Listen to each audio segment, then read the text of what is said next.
The morning after the Homeowners Association rejected his repair bill, Garrett walked down to his grandfather's dam and put his hand on a valve that hadn't been touched in 60 years. He didn't do it out of anger. He did it out of math. $63,000 in critical repairs. 120 homes that depended on his dam for their lake. Property values ranging from $700,000 to $1.5 million per lakefront lot. And a woman in a white SUV who had told him, in front of the entire board, that his crumbling infrastructure was his problem alone. She thought she was calling his bluff. She didn't realize he wasn't bluffing. He was an engineer. Engineers don't bluff. They calculate. And the calculation was simple. If you won't pay to maintain the lake, you don't get to keep the lake. What happened next shook every property value in that community down to its foundation. Garrett was 47 years old and starting over. The divorce had been finalized 18 months earlier. His consulting firm, the thing he'd poured 15 years of his life into, had been carved up by lawyers like it was a birthday piñata. What remained was the one thing his ex-wife's attorneys couldn't touch, his grandfather's property. 14 acres in the foothills of western North Carolina, with an old earthen dam that his grandfather Everett had built with his own 2 hands back in 1961. Garrett came back to those 14 acres to rebuild. His finances, his routine, his sense of who he was. His daughter Nora, 16, stayed with him every other week. They'd sit together on the dock in the evenings watching the water catch the light, and it felt, on those nights, like something close to forgiveness. The lake community was a private development of about 120 homes tucked into the foothills. The lakefront properties ran anywhere from $700,000 to $1.5 million. It was quiet. It was beautiful.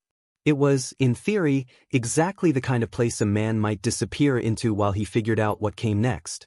The dam was Garrett's inheritance in more ways than one. It wasn't just a structure, it was his grandfather's fingerprint on the valley. The earthen face had settled naturally over 6 decades. The reinforced concrete spillway had handled everything from spring snowmelt to summer cloudbursts without complaint. But in early spring of that year, when Garrett walked out with an engineer's eye, he saw what most people couldn't. Hairline fractures running through the concrete like a spiderweb. Mortar pulling away between the spillway blocks. Water beginning to seep in places where it had no business going. He called a structural engineer out from the nearest city. 3 days of core samples and calculations. The report came back in a formal PDF, tables, charts, photographs, and one number that landed differently than the rest. $63,500. Emergency repairs. The spillway needed reinforcement, redge routing, waterproofing. The report noted carefully, in the precise language engineers use when they want to be taken seriously, that failure could compromise the structural integrity of the entire dam system. That was the polite way of saying, if this goes, everything goes. The lake didn't exist without Everett's dam. 120 homes, swimming pools, boat launches, the entire reason this community had value, all of it depended on a structure that Garrett now owned outright and that was actively deteriorating.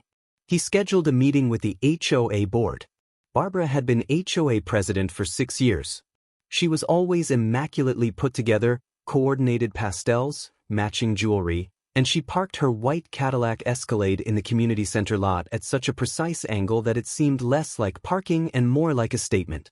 Her husband was a semi-retired real estate developer who had made serious money in the late 90s, and Barbara had since dedicated her considerable energy to making the community look like the kind of place that appeared in shelter magazines. Garrett's property, by contrast, was rustic.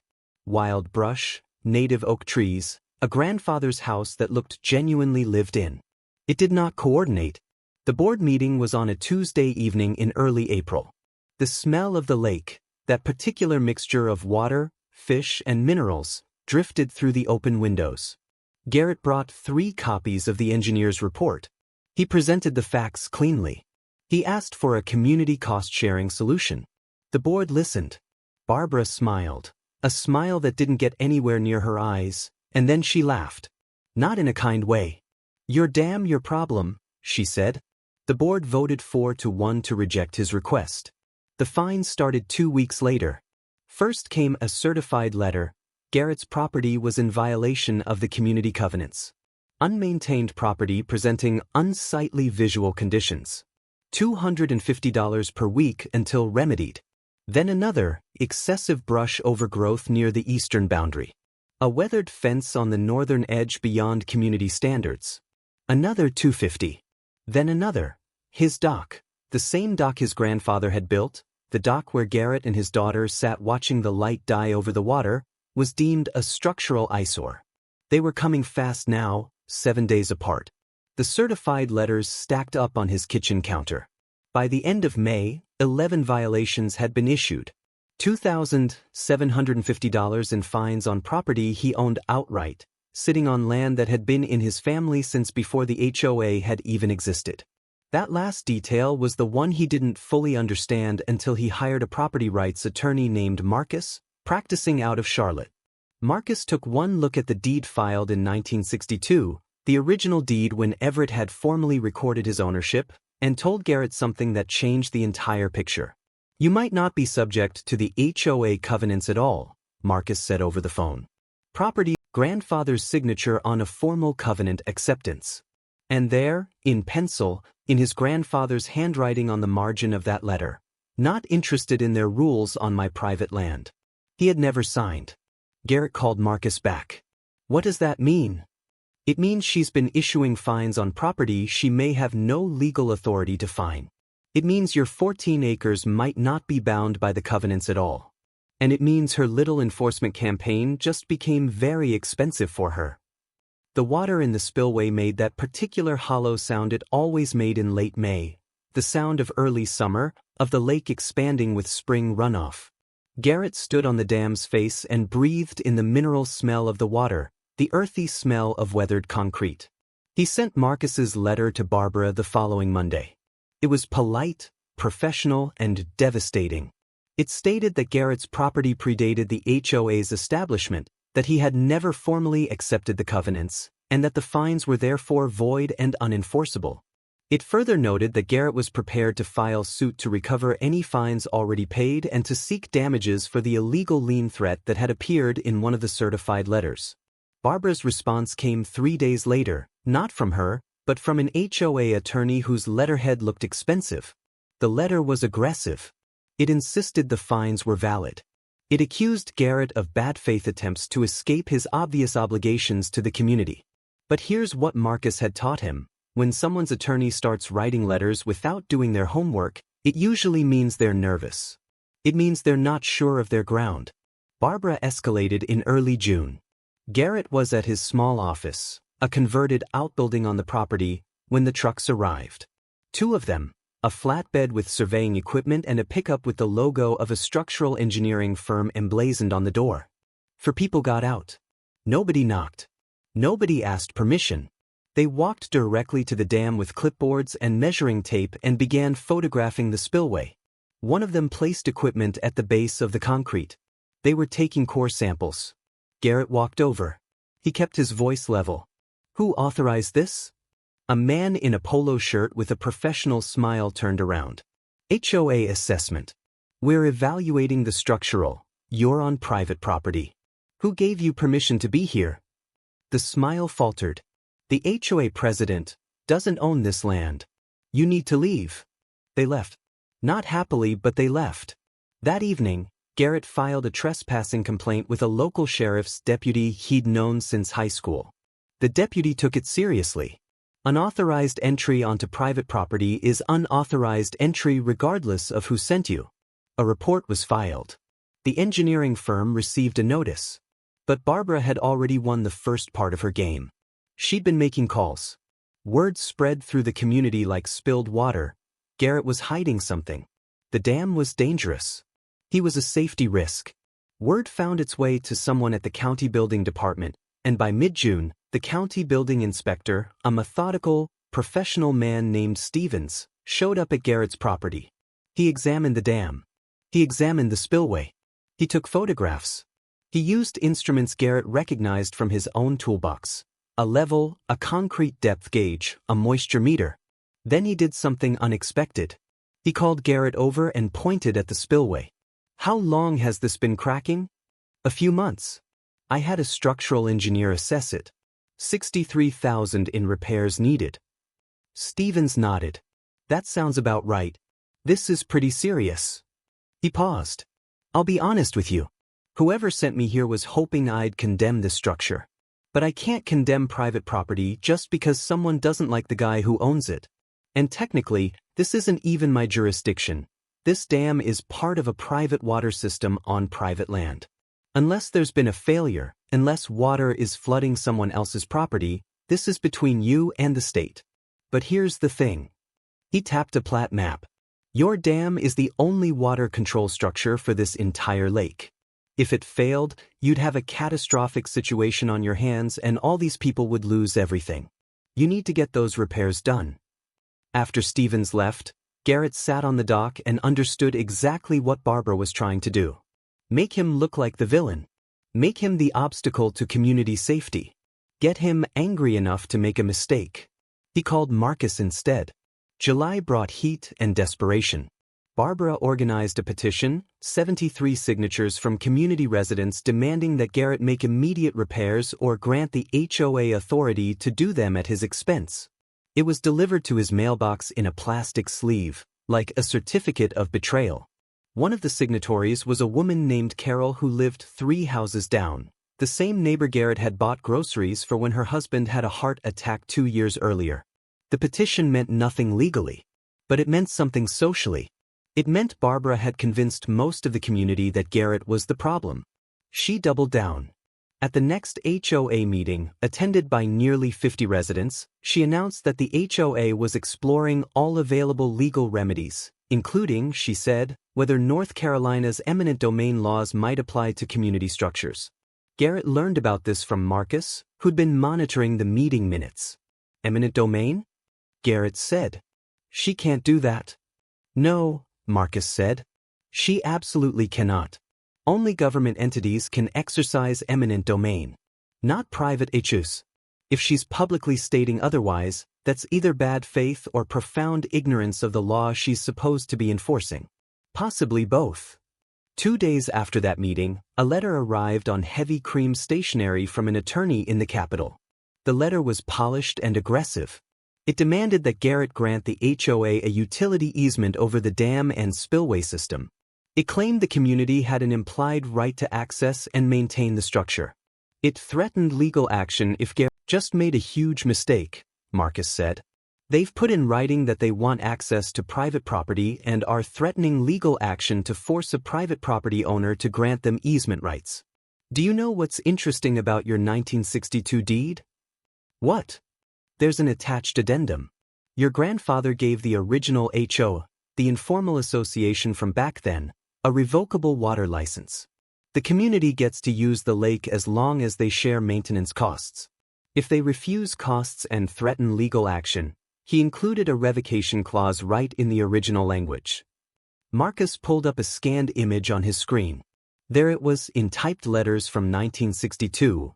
Water use privileges remain revocable if community members fail to contribute to reasonable maintenance costs. Revocable, Marcus repeated. As in, you can take it back.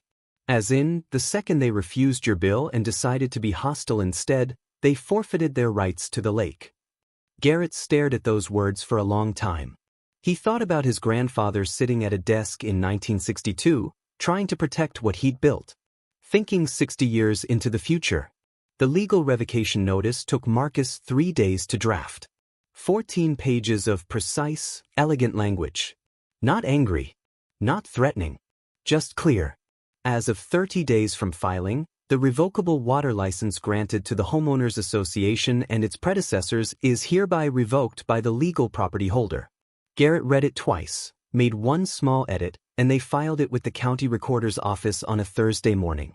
Marcus called that afternoon. It's recorded. It's official. 30 days. Garrett didn't waste them. He contacted the state's dam safety program, not Barbara's engineers, not his engineers, just the state's people.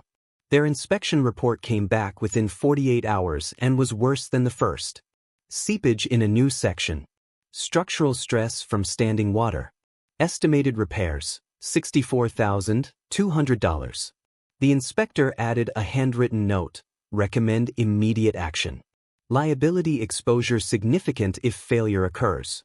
Insurance against any accusation that he was being unreasonable. He installed 4 industrial-grade security cameras covering the dam perimeter, the spillway, and the access roads, mounted on metal poles aimed outward like they were guarding something sacred. Because he was. He documented everything. He also did his homework on the state's controlled drawdown procedures. It turned out you couldn't just open a spillway valve and let chaos happen. There were fish relocation protocols, environmental considerations, permit requirements. Garrett spent 2 evenings reading state guidelines and contacting the Wildlife Resources Commission. They were helpful, accommodating. When he explained the situation, community refused to pay for repairs. He was exercising his property rights. Nobody said he couldn't do it. They just said if he was going to lower the lake, he needed to do it responsibly. He ordered a 300-gallon fish tank and researched how to humanely relocate the largemouth bass and bluegill that called the lake home. He was not a villain in this story, and he wasn't about to let his leverage turn him into one. He also called a journalist at the regional paper who covered community disputes and HOA conflicts. He didn't offer details. He just said, "Something is about to happen out at this lake. You might want to pay attention." His daughter Nora found him in the garage the Friday before the drawdown, testing the pump station's pressure gauges. "Dad, what are you doing?" "Making sure everything works," he said simply. "When you're about to change something this significant, you don't guess. You verify. Every system, every pressure point, you need to understand exactly what's about to happen before you let it happen." She watched him work for a moment, then said quietly, "You're not angry about this anymore, are you?" Garrett looked up from the gauges. "No. Angry is what Barbara was when I wouldn't cave. This is different. This is just inevitable." The legal filing appeared in the county records database on a Friday afternoon. By Saturday morning, the HOA had called an emergency board meeting.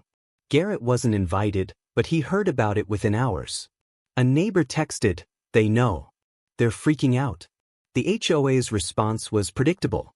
They lawyered up again, a different attorney this time, younger, with a reputation for aggression, and immediately filed an emergency motion for a temporary restraining order requesting the court block both the revocation and any subsequent water level changes. The motion was denied Monday morning. The judge's response was brief.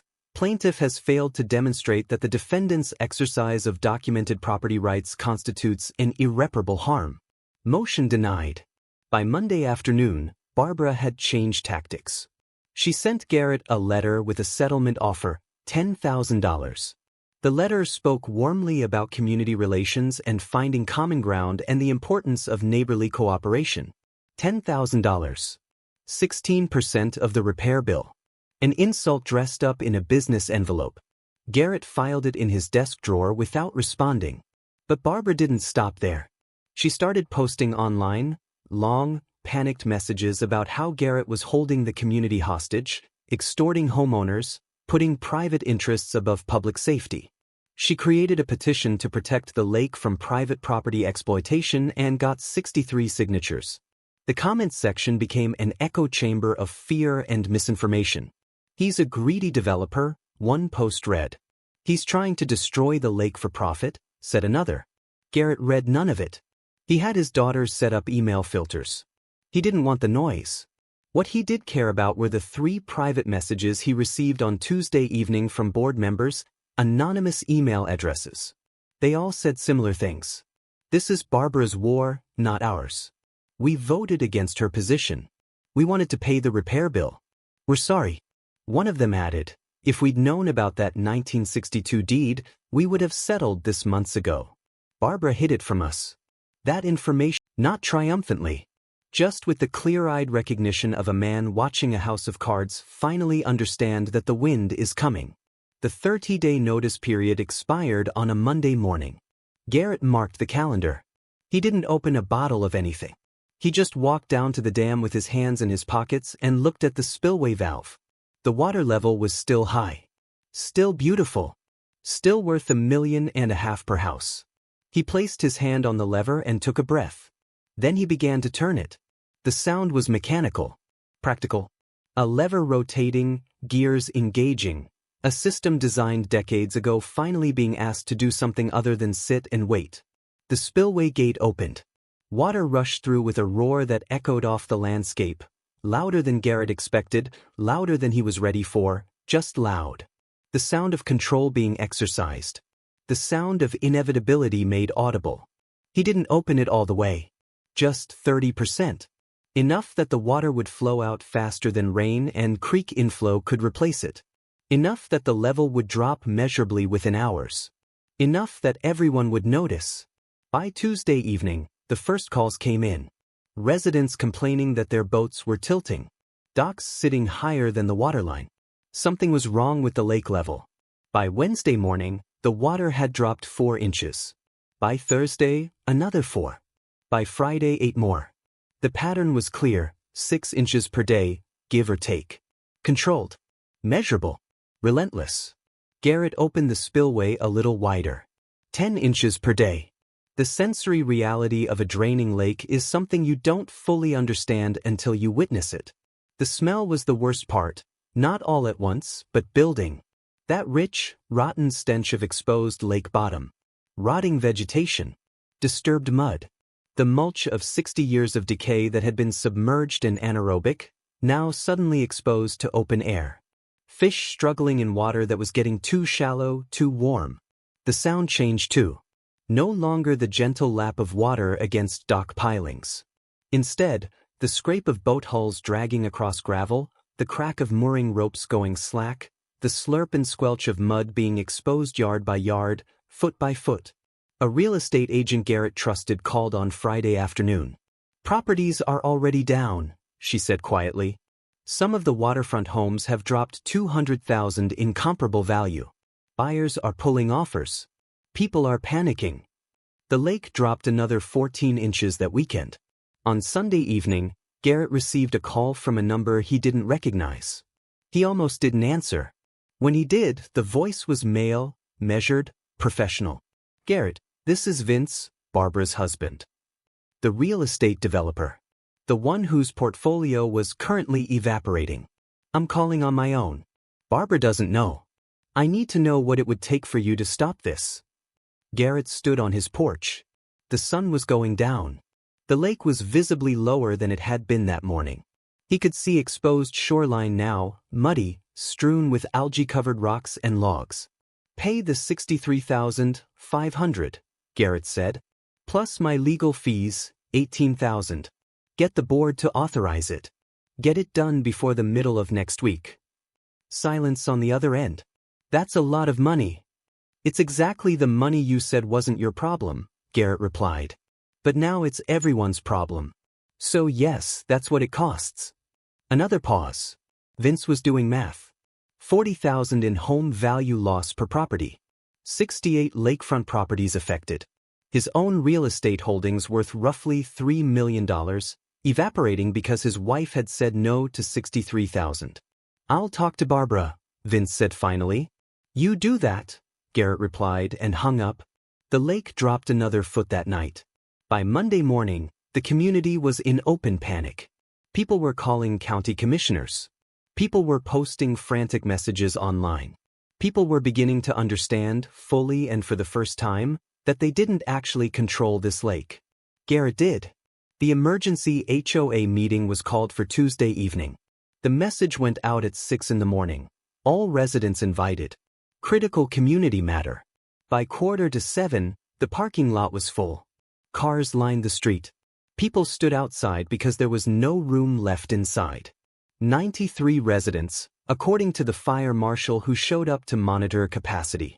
93 people who had bought into the dream of a lakefront community and were now watching that dream reseed into mud. Barbara stood at the podium in a red blazer, hair pulled tight, jaw set. "I want to address the current situation with our water levels," she began, her voice sharp. "The problem is not the HO. The problem is one individual using our shared resource as a weapon." Garrett was already standing. He was in the middle of the room, flanked on one side by Marcus and on the other by a reporter from the regional paper with a professional camera. Garrett raised his voice calmly. "Excuse me. I have some information to share with this community. The gymnasium went silent. I'm Garrett, he continued. I own the property the dam sits on. I own the water rights. I inherited them from my grandfather. Before I say anything else, I want to be clear about something. I came to this community with a solution. The dam needs repairs. I got estimates, $63,500. I presented that to the HOA board and asked for cost sharing. He held up the laminated copy of the estimates so people in the back could see it. The response I received was, "Your dam, your problem." He paused and let that sit. After that, the HOA sent trespassing contractors to my property. They attempted to get the county to condemn my home. They organized petitions. The president threatened eminent domain. And when I exercised my legal property rights, they sent letters accusing me of extortion and hostage-taking. Marcus stood and began distributing copies: the 1962 deed, the revocation notice, the state dam safety inspection report, the court's denial of the row of faces. I didn't want to do this. I wanted to repair the dam. I wanted to protect the lake. I wanted to be a neighbor. All I asked was that everyone chip in to maintain shared infrastructure. I was told no. So I started protecting my property instead. And it turns out when you protect a dam, you control a lake. He let that hang in the air for a moment. I could drain it completely. Legally I could. But I don't want to. I want the same thing I wanted 6 months ago. I want the dam repaired and the lake protected. I want to be part of this community, not at war with it. A voice called from the back of the gymnasium, "What do we have to do?" Garrett's answer was simple. Pay the repair bill. All of it plus my legal fees. Authorize it as a community. Get the dam fixed before fall. After that, we can talk about a maintenance fund so this never happens again.